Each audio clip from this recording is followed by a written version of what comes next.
and welcome. I'm Anand Naidu filling in for Riz Khan. On today's show, the international superclass. Who are they, these global elites, and how much power and influence do they wield?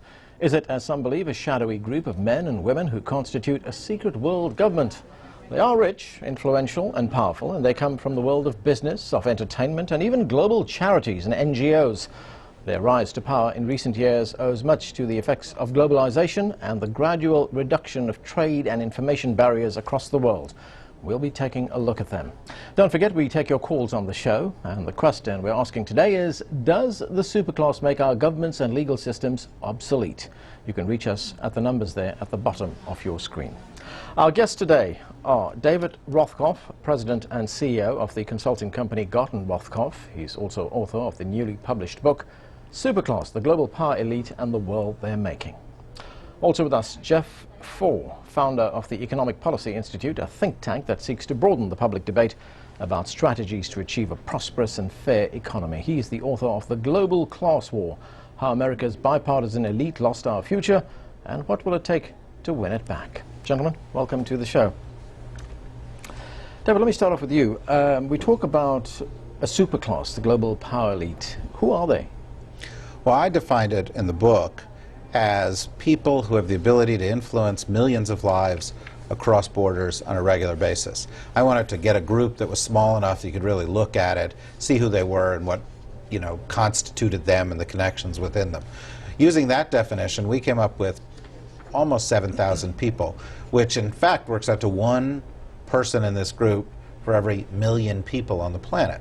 But it's CEOs, it's heads of big financial institutions, heads of some governments, not all governments because they don't all meet that criteria. It could be religious leaders, it could be scientific leaders, it could be actors, people who use their influence though. So the superclass I'm defining isn't just rich people, it's people who have a hugely disproportionate share of global power. So it's not just the rich, but people who can influence others. You've also included in your list someone like Osama bin Laden. Well, that's a clear example of someone who, through their actions, is able to influence millions of lives across borders on a regular basis. Bin Laden has changed the way that the United States has viewed its foreign policy. It's changed, the course of international relations. It's changed the way we view civil liberties in the United States. And so, clearly there are lots and lots of impacts that he or Al-Qaeda have, and he falls into a category that I think is significant and growing, which I would call shadow elites, people who aren't part of the formal system and yet have power of a sort that may once have only been associated with, say, governments. Jeff, in your book, you also talk about this elite group of people who exist in the world, but you're pretty critical of them. You say that the existence of this group has come at the cost to working people. Yes, I think that's true. I think that when you have a national economy, you have class tensions, conflicts between labor and capital. But in a sense, that works out in a way that provides benefits for the people in the nation state. Years ago, back in the 1950s, we used to say what was good for General Motors was good for America. And while some people laughed at that, most people understood that that was true. Today, you can't say that, because what globalization has done has created an opportunity, not only in America, but for countries in countries around the world, for elites, business and economic elites especially, to break the bounds of the social contract. And so what you see around the world is that with globalization has come increasing inequality of income, wealth, and power. And can that be reversed? Well, it's going to take quite a struggle. It has to be reversed if we're going to preserve democracy, because what globalization has done has created a situation where elites can roam around the world, have freedom of investment, freedom of their own behavior, without the normal social constraints that you would have in a society and an economy. So it is a fundamental problem of globalization. It's a fundamental threat, I think, to our sense of democracy, and we are going to struggle with this for a long time to come. Do you agree with that, David, that the superclass is necessarily a bad thing? Well, look, what I'm defining is the nature of the global power structure, and some leaders are virtuous leaders. You know, there are people who've gotten to where they are by virtue of hard work, or they're doing good things with their power. The Gates Foundation does good things. You know, it puts as much money in the field to battle disease as the World Health Organization does. But I do agree with you know, one of Jeff's core points, which is that when you have enormously concentrated power and no balances, no checks for that power, as we do today on the global stage, that is a threat to democracy. Now, you know, then you get into a question of what do you do about it?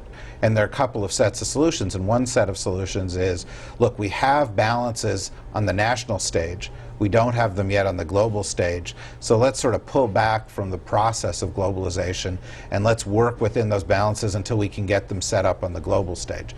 I think I come from a slightly different point of view, although I seek the same end, which is to say we need counterbalances on the global stage.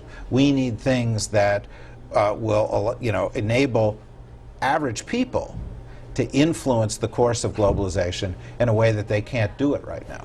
How different is the, well, let's say the current emergence of this superclass? I mean, the globalization is a relatively recent phenomenon.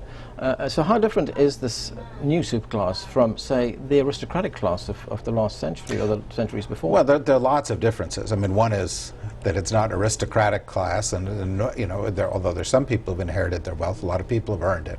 A lot of people have gotten their power from institutional affiliations, and therefore it's a much more transient form of power, and people can be in and out of this group fairly quickly. If we'd had this conversation 5 weeks ago, the CEO of Bear Stearns would have been in this superclass. He's not in this superclass anymore. If you'd done this conversation, you know, 30 years ago and you looked at international elites, most of the members would have been from the public sector. By far, the biggest group in the superclass today are from the private sector, and their power is concentrating. So, you know, take two examples. If you take the 50 biggest financial institutions in the world, they've got assets of about $48.5 trillion, which is about a third of all assets out there. If you take the 250 largest companies in the world, they have sales equal to about a third of global GDP. So that's 300 organizations that are responsible for a huge portion of the world's economic activity and have the resources to influence regulatory practices or governments in enormous ways, in some of the ways that Jeff described. And we've seen what can happen with the recent financial crisis, where they can keep the regulators away until they need them, and then they can get helped out in a way that the average homeowner in the United States or elsewhere can't get helped out. Well, Jeff, you know, go ahead. There are two problems here. One is a language problem. We still have not developed the language to describe what David and I are talking about. For example, here in America, we have this notion that we're competing against the Chinese. So it's the Chinese threat. But when you look at that Chinese threat, it turns out that the commissars in China are providing the cheap labor, and the capitalists in America and other places are providing the technology and the financing. So is this a Chinese threat, or is it something else that we haven't got a name for yet? And I think it's really important that we start discussing this and coming up with the right labels, because the old sort of Westphalian nation-state notions don't really apply here. The other problem is basic democracy. David and I think, agree that if you have a global economy, you need global institutions to regulate it and manage it. We have no global government. Well, what about organizations like the WTO and agreements like NAFTA? Yeah. Well, they are attempts at it. But the problem with them is that there is no democracy. So the same elites that we're talking about are the ones who run the WTO, the NAFTA arrangements, etc., the IMF. They come and go, as David said, but the basic class power structure remains. So here's the problem. The average citizen has even less access to the WTO or to the World Bank or to the IMF than he or she has to their own government. I mean, we have, in the United States, we have problems of democracy. And so it is very difficult to imagine that if we create new institutions without something else going on, that somehow or other we can democratize them. That's why I think, I'm of the first school that David mentioned, I think we ought to go very slow on globalization. We're not completely globalized yet. We are globalizing. We ought to go slow now and work out the institutions that we need in order to manage this. Because otherwise, the trends that we see in terms of the maldistribution of power and income and wealth, they're just going to continue. Yeah, I think, you know, the discussion that we're having here is a really interesting discussion because we start out in the same place. We see that there is a problem. We have slightly different approaches to how you address it.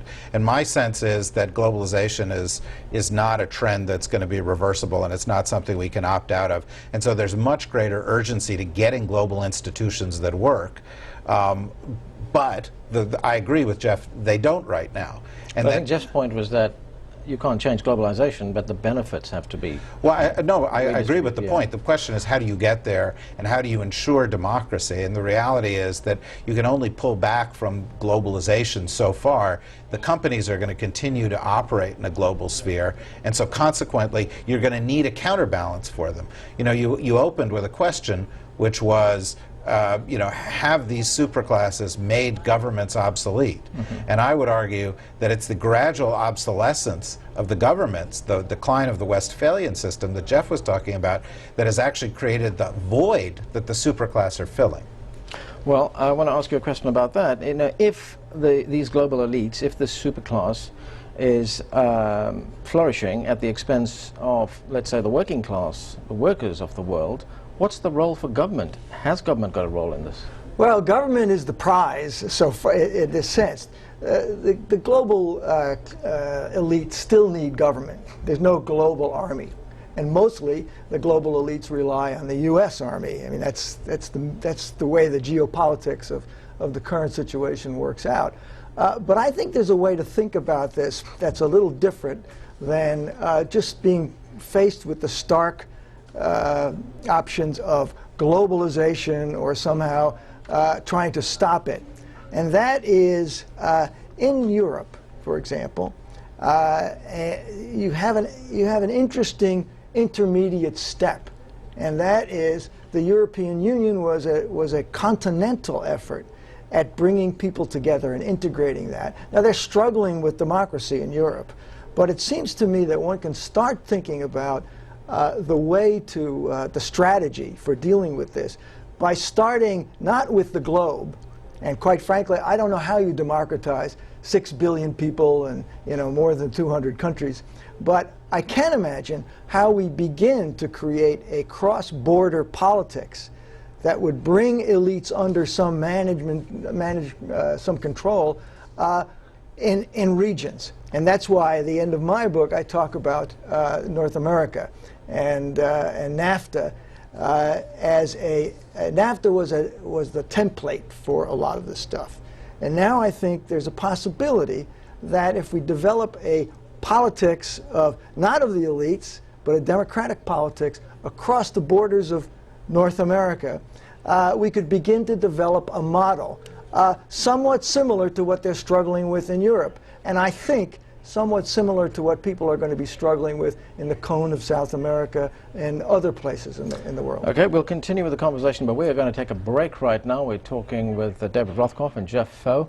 Don't go away, we have much more to discuss. First, a short break.